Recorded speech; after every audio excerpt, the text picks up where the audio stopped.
የትግራይ ክልል ባለድርሻ አካላት ያጠናቀሩትን አጀንዳ ለኢትዮጵያ ሀገራዊ ምክክር ኮሚሽን አስረክበዋል።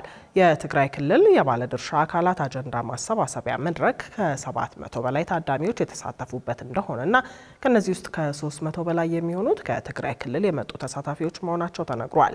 ኮሚሽኑ አስቻይ ሁኔታዎች ሲፈጠሩም በትግራይ ክልል ከሚገኙ የህብረተሰብ ክፍሎችና ባለድርሻ አካላት ጋር ውይይት እንደሚያደርግ ተናግሯል። ሀና ብረታ ተጨማሪ አላት። የሀገራዊ ምክክሩን የአጀንዳ ማሰባሰብና ልየታ ስራ በትግራይ ክልል ለማድረግ አስቻይ ሁኔታ ባለመፈጠሩ የመጀመሪያውን ዙር የአጀንዳ ማሰባሰብ መድረክ በአዲስ አበባ ማካሄዱን የኢትዮጵያ ሀገራዊ ምክክር ኮሚሽን ገልጿል።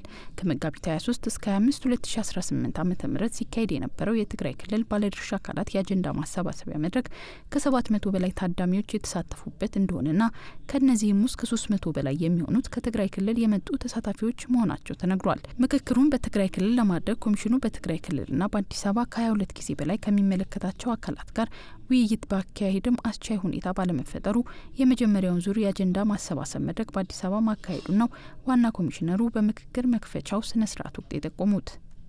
ይህ መድረክ መከናወን የነበረበት በትግራይ ክልል ነው። ይህንንም እውን ለማድረግ የኢትዮጵያ ሀገራዊ ምክክር ኮሚሽን በርካታ ጥረቶችን አድርጓል። የሚመለከታቸውን ባለድርሻ አካላት የተሳተፉባቸው ከ22 በላይ ውይይቶችን በመቀሌና በአዲስ አበባ አድርገዋል። በእነዚህ ውይይቶች ከጊዜ ወደ ጊዜ የተሻሻሉ ጉዳዮች ቢኖሩም በትግራይ ክልል የተሳታፊ ልየታና አጀንዳ ማሰባሰብ ስራን ለማከናወን አስቻይ ሁኔታ አልተፈጠረም። በቀጣይ በዚህ መድረክ በተለያዩ ምክንያቶች ደግሞ ያልተሳተፉ የማህበረሰብ ክፍሎችና ቀሩ የሚባሉ አጀንዳዎች ካሉ በተገቢው መንገድ ለማካተት የኮሚሽኑ በር ሁልጊዜም ክፍት መሆኑ እንደተጠበቀ ሆኖ የዛሬውን መድረክ በመዲናችን አዲስ አበባ ለማከናወን ሁኔታዎች አስፈላጊ ሆነው ተገኝተዋል።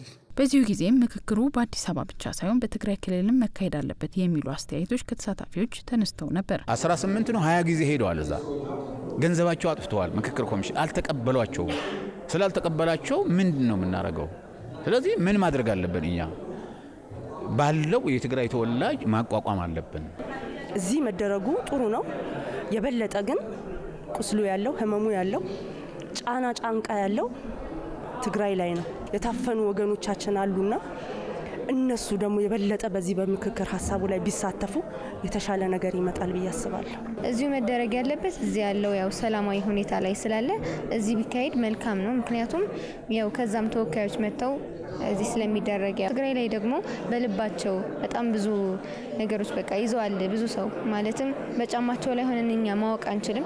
እነሱ ግን በዛ ችግር ላይ ተዘፍቀው ስላሉ በደንብ እንዴት ምን ቢያደርጉ ምን አይነት ሰላም ማምጣት እንደሚችሉ በደንብ አድርገው ያውቃሉና እነሱ እዛው ቢሆን ደግሞ መልካም ነው ያስባለሁ። የሀገራዊ ምክክር ኮሚሽን ኮሚሽነር አምባሳደር መሐሙድ ድሪርም ይህን በተመለከተ ተከታዩን አስተያየት ሰጥተዋል። እዚህ አይካሄድ፣ ይሄ ትክክል አይደለም፣ ወደዛ መካሄድ ነበረበት የሚል እንደምታ ካለው በመሰረቱ የተሳሳተ ነው የሚሆነው። ምክንያቱም ይህ ምዕራፍ በራሱ አስተዋጽኦ አለው።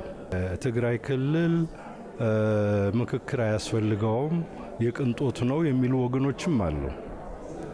በእኛ እምነት ደግሞ በተለይ ደግሞ አሁን የትግራይ ክልል ካለበት ሁኔታ ያስፈልገዋል የሚል እሳቤ ይኖረናል ማለት ነው።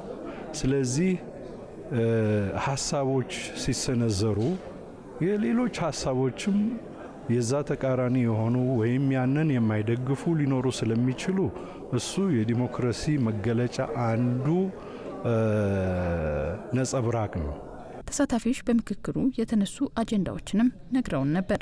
በተለያየ ቦታዎች ሴት ልጅ ተመድባ እንድትሰራ እንዲደረግ፣ ተፈናቃዮች ወደ ቦታቸው እንዲመለሱ ነው። የትግራይ እናት ያለ ልጇን ያስቀራት አካላት በህግ መጠየቅ አለባቸው ብዬ አጀንዳ ያለው ሰላም ነው። ከምንም በላይ ከሰላም የማይገኝ ነገር የለም። ሰላምን የማይፈልጉ የተወሰኑ አካላት ደግሞ ይኖራሉ። በጋራ ዲስከስ አድርጎ ችግሮችን የመፍታት ጉዳይ ስለሆነ ይህንን አጀንዳ የማስያዝ ነው።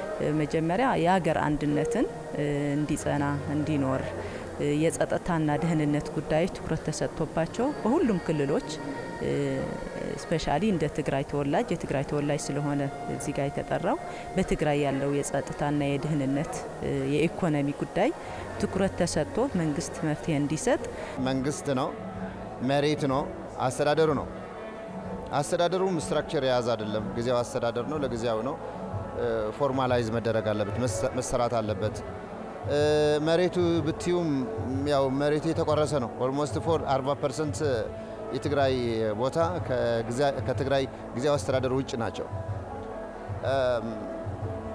ስለዚህ በዚህ ሁኔታ ላይ ያለ ነው። እነዚህ ነገሮችን ሶልቭ መደረግ አለባቸው ነው ሲነስዋሉ። ህገ መንግስቱ እንዲሻሻል፣ በሁለተኛ ደረጃ ኢትዮጵያውያን እኛ አንድነታችን ጠብቀን የኢትዮጵያን አንድነት ለልማት ለፍቅር እንጂ በብሔር በጎሳ መበታተን የለንም የሚል ነው። ተሳታፊዎች የመከሩባቸው እነዚህና ሌሎች አጀንዳዎች ተሰባስበው በ11 ዋና አጀንዳዎችና በ51 ዝርዝር አጀንዳዎች ተሰንደው ለምክክር ኮሚሽኑ በተወካዮቻቸው አማካኝነት ርክክብ ተደርጓል። በዚሁ ጊዜም የምክክር ኮሚሽኑ ዋና ኮሚሽነር ፕሮፌሰር መስፍን አርአያ ለትግራይ ክልል መልእክታቸውን ያስተላለፉ ሲሆን አሁንም ለሰላም የዘገየ ጊዜ የለም ነው ያሉት። ማስተላለፍ የምፈልገው መልእክት ለክልላችን ነው፣ ለክልል ትግራይ ነው።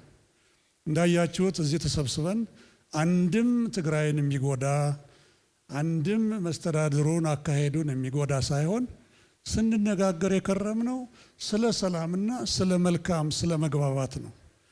እንዳያችሁት የኢትዮጵያ ሀገራዊ ምክክር ኮሚሽን ወገንተኝነቱ ገና ከመጀመሪያው ከዴዋን የተናገርነው እንደ ዲስክሌመር ከዴዋን የተናገርነው ወገንተኝነታችን ለኢትዮጵያ ብቻ ነው ብለናል።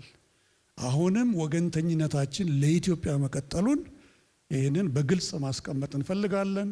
አሁንም ምንም የዘገየ ጊዜ የለም። ለሰላም አብሮ ለመስራት ችግርን ለማቅረብ እስከ መጨረሻው ድረስ የሀገራዊ ምክክር ኮሚሽን በር ክፍት ነው። ከርክክቡ በኋላ ኮሚሽኑ ለመገናኛ ብዙኃን በሰጠው መግለጫም አጠቃላይ የምክክር ሂደቱ ውጤታማ እንደሆነ ገልጿል። የትግራይ ሕዝብ አጀንዳ ይሆናል ብለው ያሉትን ነው ያቀረቡት እና ይሄ በተሳካ ሁኔታ ተጠናቋል። ያለምንም ኮሽታ፣ ያለምንም የጸጥታ ችግር፣ ያለምንም የስነ ስርዓት መዛባት እና መደነቃቀፍ የተካሄደ በጣም በእውነት የተዋጣለት የምክክር መድረክ ነበር ማለት እችላለሁ። በቀጣይም አመቺ ሁኔታ ሲፈጠር በትግራይ ክልል ምክክሩን ለማድረግ ቁርጠኛ መሆኑን የገለጸው ኮሚሽኑ አጠቃላይ ጉባኤውን የሚያደርግበትን ጊዜ ወደፊት እንደሚያሳውቅ ጠቁመዋል። ይህ የትግራይ ክልል ባለድርሻ አካላት የአጀንዳ ማሰባሰብ መድረክ አጀንዳ ከማሰባሰብ ባለፈ ለዋናው የሀገራዊ ምክክር ጉባኤ ተሳታፊ የሚሆኑ ተወካዮች የተለዩበት ሲሆን በጠቅላላው ሀገራዊ ምክክር መድረክ 4000 የሚሆኑ ከመላው ሀገሪቱ የተውጣጡ ተሳታፊዎች ይታደሙበታል ተብሎ ይጠበቃል።